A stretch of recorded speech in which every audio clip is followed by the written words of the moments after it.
Welcome back to the Faith and Facts Podcast, a podcast where we take big questions about the Bible, creation, and the world around us to break them down in a way that's clear, thoughtful, and rooted in Scripture.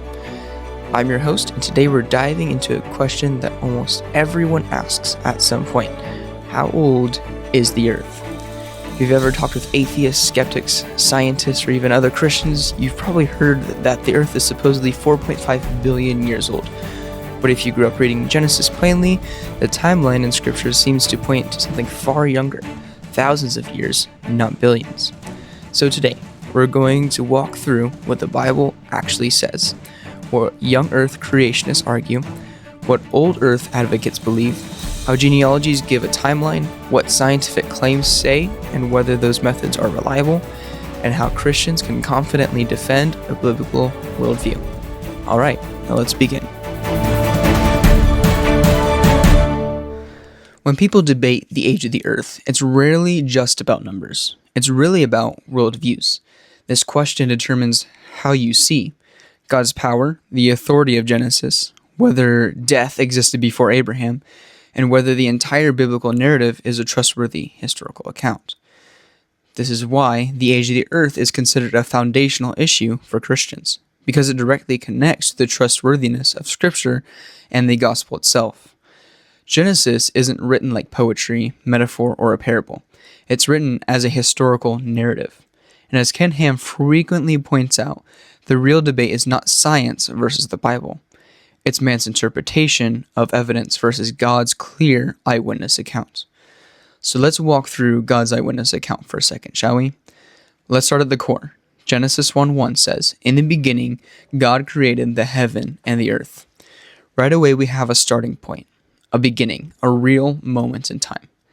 And the Bible tells us that creation happened in 6 days. Not ages, not eras, not symbolic days, but 6 literal days. Genesis 1 verse 5 says, "And the evening and the morning were the first day." This phrase, the evening and the morning, appears for each creation day. Young Earth creationists argue that the wording makes it unmistakably clear that these were literal 24-hour days.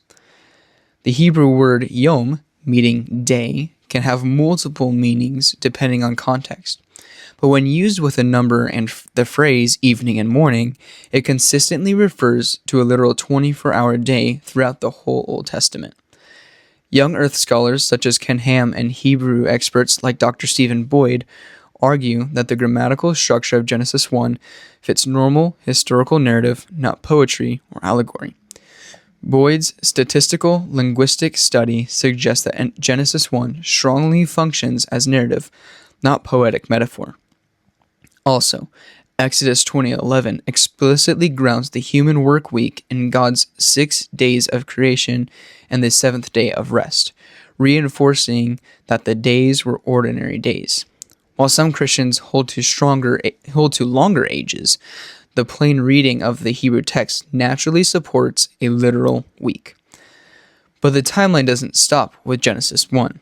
The Bible gives us genealogies, long lists of who lived, how long they lived, and exactly when each generation began. These genealogies form a chain that many Christian scholars, including James Ussher and others throughout history, have used to calculate the timeline from Adam to Jesus and from Jesus to us. This is where things get extremely interesting and far more concrete. Young Earth advocates point out that the Bible contains detailed ages, so we're not left guessing. I'm going to go from Adam to Abraham, list how old they were when they had their son, and how old they lived total. If you want to take notes and write these down, you're more than welcome to. I will also have a link to these in the description below as well. So here we go, starting with Adam. Adam was 130 years old when he had Seth, and he lived a total of 930 years. Seth was 105 years old when he had Enosh and lived 912 years. Enosh was 90 years old when he had Kenan and lived 905 years. Kenan was 70 years old when he had Mahalalel, and he lived 910 years. Mahalalel was 65 years old when he fathered Jared, and he lived 895 years. Jared was 162 years old when he had Enoch and lived 962 years. Enoch was 65 years old when he had Methuselah, and he lived 365 years, but he was taken by God, so he didn't die. Methuselah was 187 years old when he had Lamech, and lived 969 years. Lamech was 182 years old when he had Noah, and lived 777 years. Noah was 500 years old when he fathered Shem, and he lived 950 years. Shem was 100 years old when he had Arphaxad, and lived 600 years. Arphaxad was 35 years old when he had Shelah, and lived 438 years. Shelah was 30 years old when he had Eber, and lived 433 years. Eber was 34 years old when he had Peleg, and lived 464 years. Peleg was 30 years old when he had Reu, and lived 239 years. Reu was 32 years old when he had Serug, and lived 239 years. Serug was 30 years old when he had Nahor, and lived 230 years. Nahor was 29 years old when he had Terah, and lived 148 years. And Terah was 70 years old when he had Abraham. And we see that Abraham ended up living 175 years. So these aren't vague numbers. They're precise, they're deliberate, and they're historical. And they form a great timeline for us. If you add the ages from Adam to Noah, you get roughly 1,656 years before the flood. And if you add from Adam to Abraham, you get roughly 2,000 years. This calculation is a classic part of young Earth chronology. According to Answers in Genesis, using biblical genealogies, the age of the Earth is approximately 6,000 years old, give or take a few decades depending on chronological interpretations. Many creation ministries, including Institute for Creation Research and Ken Ham's own publications, support this same estimate. This is why the young Earth model is usually called 6,000-year Earth or chronological Genesis model. Now someone might ask, but how do we know the genealogies don't have gaps? While some ancient genealogies in other cultures skip generations intentionally, for instance, the Egyptians skip the part about all of the plagues happening that we see in Exodus, there's a gap that's missing in their genealogy there when it comes to that area, and that's something that a lot of people often ask when it comes to Exodus and the plagues that are mentioned there, but maybe we'll get into that in a later time. But here, so there are those gaps that are skipped intentionally by other genealogies, but biblical genealogies include exact ages, which means even if names were skipped, the total timeline cannot stretch into tens or hundreds of thousands of years, let alone billions. This point is emphasized repeatedly by AIG scholars, including Boddy Hodge and Terry Mortensen. Let's talk about the big elephant in the room, though. Modern science claims the Earth is 4.5 billion years old. So how do scientists arrive at that number? Well, they use radiometric dating, assumptions about decay rates, the interpretation of rock layers, and the idea that geological processes must have been slow and gradual. But here's the important part. All scientific dating methods rely on assumptions, not direct observation. We cannot rewind the clock and watch the Earth form. Let's look at radiometric dating. Well, radiometric dating is a scientific method used to estimate the age of rocks and fossils by measuring how much of a radioactive element has decayed into its stable daughter element over time. Scientists compare the ratio of parent to daughter isotopes paired with known decay rates to calculate an approximate age. It is often presented as an airtight method for determining that the Earth is billions of years old. But even secular scientists acknowledge major assumptions built into the method.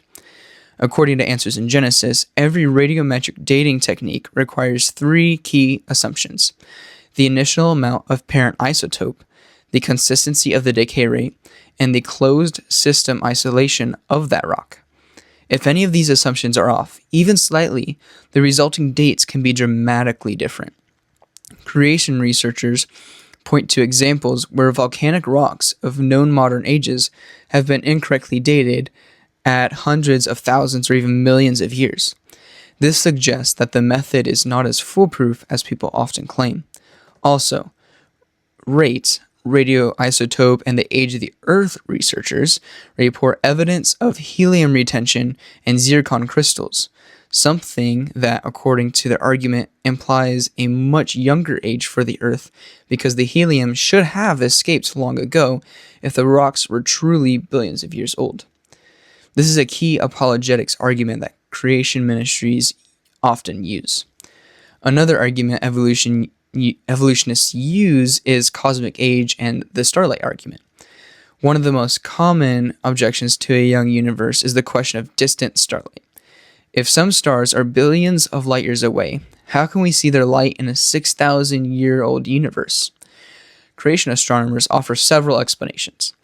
Answers in Genesis presents that the light may reach Earth instantly in one direction due to the way observers measure time. Other creation scientists prove that the gravitational time dilation model, suggesting that time passed more slowly on Earth during creation while the outer universe experienced vast amounts of time, allowing light to travel enormous distances without requiring billions of years on Earth. While the debate continues within the creationist community, all of these models agree on one central point. Starlight travel time does not require a billions of years universe. Instead, it challenges assumptions in modern cosmology that are themselves built on philosophical naturalism. Also, from a biblical worldview, Noah's flood would have drastically altered rock layers, sedimentation, fossil distributions, radioisotope ratios, and even atmospheric conditions. This means long-age dating methods are interpreting evidence through a naturalistic lens, while young Earth advocates interpret the same evidence through a scripture-first lens. As Ken Ham often says, creationists and evolutionists have the same evidence. We have the same rock that we're all looking at. The difference is the worldview you use to interpret it. Here's something people don't usually consider as well. Jesus himself speaks about the timeline of human history. In Mark 10 verse 6, he says, "But from the beginning of creation, God made them male and female." From the beginning, not billions of years after creation as modern science teaches, but at the beginning. This means Jesus placed Adam and Eve at the very start of creation week, not near the end of a 4.5 billion year timeline. If Jesus, the creator in flesh, affirms the Genesis timeline, that should be significant. So, young Earth creationists argue that their view is the most consistent because it takes the Bible plainly instead of symbolically. It matches genealogical numbers. It explains why death begins with Adam. It fits Jesus' statements that he made and avoids inserting long ages into the text. When you combine scripture with the implications of Noah's flood, many of the geological features that people assume require millions of years can be understood through catastrophic processes. At the end of the day, the question isn't, does science contradict the Bible? The real question is, which interpretation of the evidence best fits Scripture and best explains the world we actually see? Young Earth creation doesn't reject science. It rejects naturalistic assumptions. As Answers in Genesis states repeatedly, science is not the enemy. The worldview that excludes God is the problem. So, how old is the Earth? Well, based on everything we studied, based on Genesis 1's 6-day creation, the genealogical timelines, the age calculations from Adam to Christ, the teachings of Jesus, and the consistent testimony of Scripture, the biblical worldview presents an Earth roughly 6,000 years old, formed by God in 6 literal days. In future episodes, we'll explore more of the big questions people have and show how faith and science can work together when Scripture is taken as the foundation. Thank you for listening to Faith and Facts. If you found this episode helpful to you, share the episode, leave a 5-star review. Stay tuned for episode 3. If you have a question that pertains to what we're talking about that you would like to have answered, drop it in the comment section below. Also, in the description, I'll have the dates and the ages and all the research that I've put into and a bunch of links if you'd like them in the description as well, so you can do some study on your own. But thank you for listening. I hope you have a great rest of your day.